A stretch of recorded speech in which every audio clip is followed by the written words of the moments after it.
Assalamualaikum warahmatullahi wabarakatuh. Perkenalkan, nama saya Muhammad Sani, mahasiswa Universitas Cyber Asia, jurusan manajemen.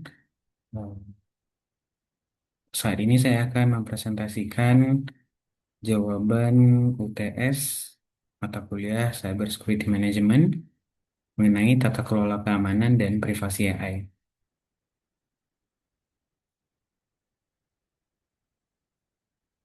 Pada sistem IT tradisional, keamanan umumnya dibangun dengan asumsi bahwa input tetap akan menghasilkan output tetap. Perlindungan juga lebih banyak berfokus pada batas jaringan seperti firewall. Namun, pada era AI otonom, sistem bekerja secara probabilistik dan dapat mengeksekusi alat eksternal secara mandiri. Karena itu, pendekatan keamanan berbasis parameter saja sudah tidak cukup untuk menghadapi risiko AI modern. Nah, slide kedua ini menunjukkan bahwa tanpa tata kelola yang baik, implementasi AI dapat menimbulkan dampak besar, baik dari sisi finansial maupun operasional. Kebocoran data, prompt injection, kenaikan biaya respons insiden, hingga penundaan peluncuran sistem AI menjadi bukti bahwa keamanan AI bukan hanya isu teknis, tetapi juga isu bisnis dan tata kelola organisasi.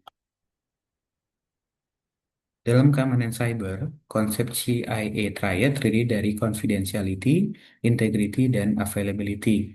Pada era AI, ketiganya mengalami perluasan makna. Kerahasiaan bukan hanya melindungi database, tetapi juga mencegah kebocoran prompt, embeddings, dan model wakes. Integritas tidak hanya tentang perubahan data, tetapi juga mencegah halusinasi dan manipulasi memori. Sementara itu, ketersediaan juga mencakup pencegahan serangan yang menghabiskan sumber daya komputasi AI. Ancaman terhadap AI dapat muncul sejak pelatihan, fine tuning, hingga operasional RAG.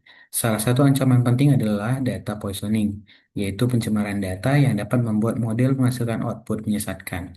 Selain itu, terdapat RAG corpus poisoning dan prompt injection yang dapat membajak sistem AI meskipun jumlah dokumen berbahaya yang digunakan sangat sedikit.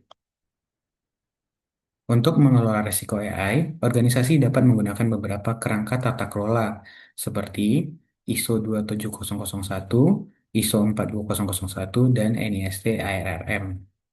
ISO 27001 menjadi fondasi keamanan informasi, ISO 42001 berfokus pada sistem manajemen AI yang dapat diaudit, sedangkan NIST ARMFF membantu organisasi mengelola risiko AI melalui tahapan govern, map, measure, and manage.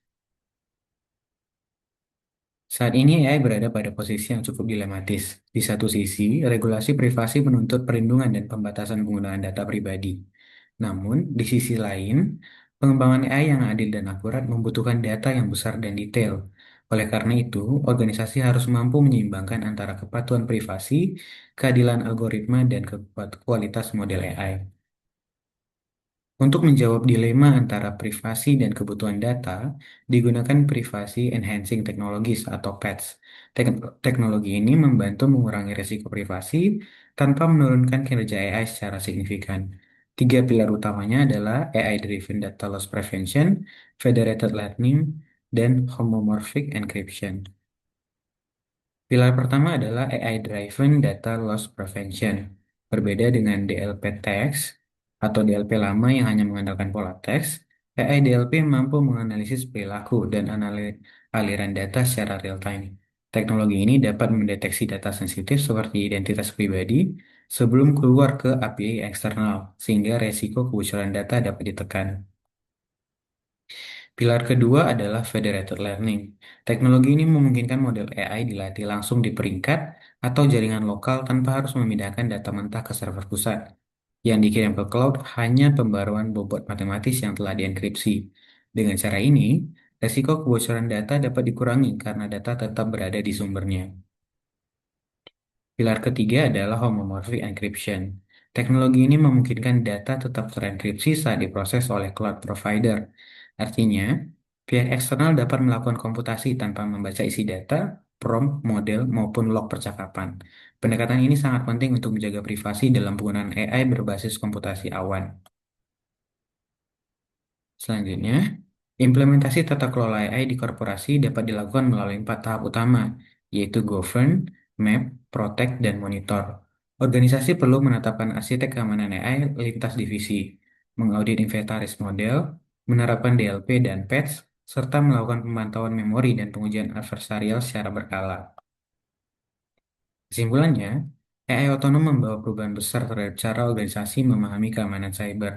Ancaman tidak lagi hanya berupa malware konvensional, tetapi juga prompt injection, RAG poisoning, dan manipulasi data. Karena itu, organisasi perlu menggabungkan pendekatan zero trust, teknologi privasi, serta tata kelola berbasis standar seperti ISO dan NIST agar inovasi AI tetap aman, patuh, dan dapat dipercaya. Baiklah, demikian presentasi saya mengenai tata kelola keamanan dan privasi AI. Dari pembahasan ini dapat disimpulkan bahwa keamanan bukanlah penghambat inovasi AI, melainkan fondasi utama agar AI dapat digunakan secara bertanggung jawab dan berkelanjutan. Terima kasih.